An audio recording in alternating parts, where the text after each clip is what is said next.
As mentioned, the draft directive identified different areas of concern and proposed minimum standards to be implemented at the member state levels. In order to stay within the limits of the time, I will focus in more detail on the first two, and I may even consider to skip them because we have something already, some things about it, and we will have it in the next session. So I think let me just, and what I had planned to say is about access to evidence and the link between public and private enforcement, and you by now all know that there was in Tuesday, I would say, the unfortunate decision by the court, which basically missed an opportunity here really to provide some legal certainty, and said basically that national court, it's up to the national court to decide whether they will give access to leniency applications or not.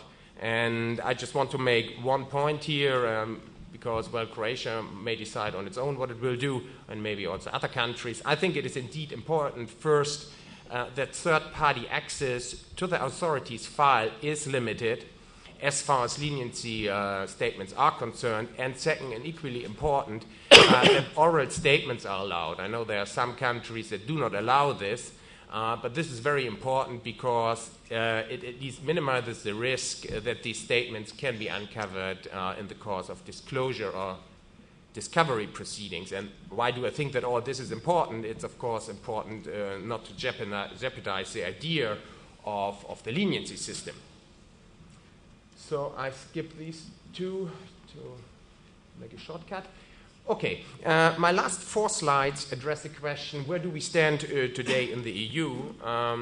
While there's not yet, as you just heard, any community legislation, the last years of intensive debate was not without effect. There is no doubt that private damages actions are on the rise, and many member states have taken legislative steps on their own initiative. For instance, Germany, Italy, Denmark, and the UK. The UK already in 2002.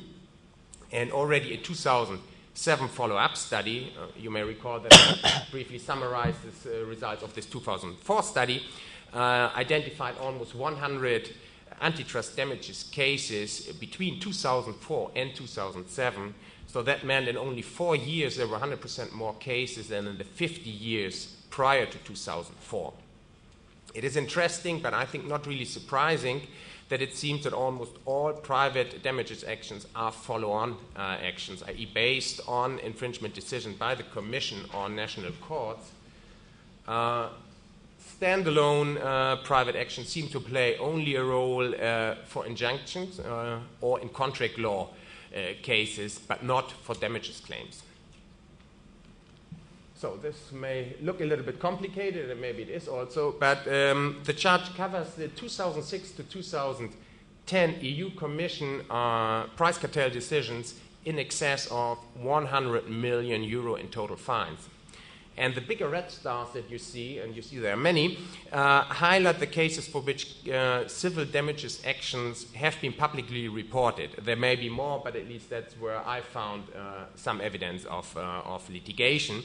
So far, there are civil damages action pending in at least 12 out of the 22 cartel cases, and concerning 2006 to 2009, the cases with a total fine of at least 400 million, and you see here this dashed line, these are the decisions above, and there are 6 such cases. There's evidence of private litigation damages action for all these cases. And it's likely that further actions, in particular concerning the more recent cases, will follow.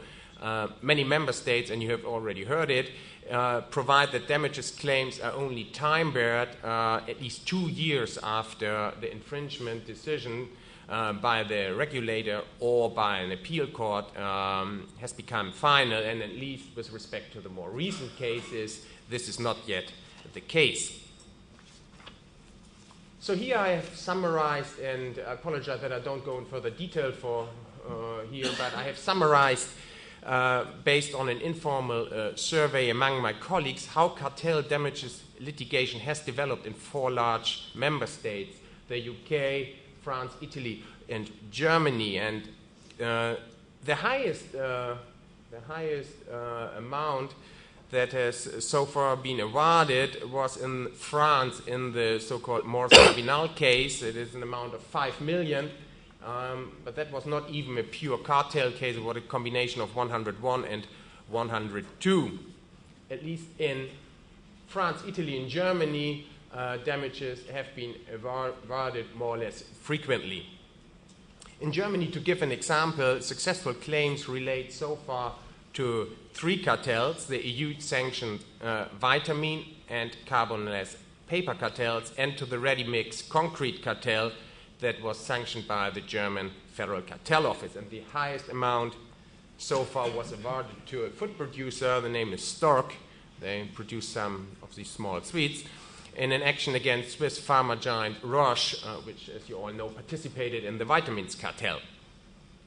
Quite interesting, and in contrast, plaintiffs were not yet successful in the United Kingdom, a country that is often, or at least has been often, considered as the best place from a plaintiff's perspective due to its procedural rules, namely the broad availability of disclosure. Well, the case law does not yet support this, and maybe that will also not change because there are some other things that are not really that supportive for plaintiffs in the UK. Finally, and this is already my last slide, I would like to say a few words on an interesting mechanism to enforce damages claims. And this solution was introduced in Europe by the company Cartel Damages Claims, CDC. It's a Belgian company, and the company purchases and bundles claims from a large number of cartel victims and then litigates them in its own name. And at least in Germany, the strategy has been held admissible by the highest court in 2009 in the otherwise still pending cement cartel litigation. And CDC, and there are now similar funds, they systematically approach the generally known victims of cartels to convince them to cede their claims, and the damages claim that these funds then bring in their own names, they easily add up to several hundred million euros. And this solution that the CDC and others offer deals with at least some of the obstacles to civil litigation that was also identified in the draft directive, namely that cartel victims are often deterred by the perspective of complex economic analysis, damage analysis, and then, of course, high litigation costs and the financial risk associated therewith, and even a potential negative impact on ongoing commercial relationships if they directly sue their suppliers.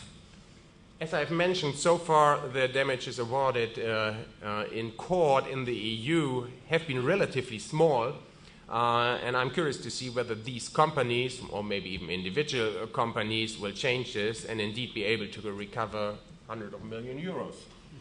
So we'll see. That's for me. Thank you, Lars. Now, after ordinary court, and he deserves applause, especially such a short time, such a compact, very good presentation about ordinary courts. But now let's turn to the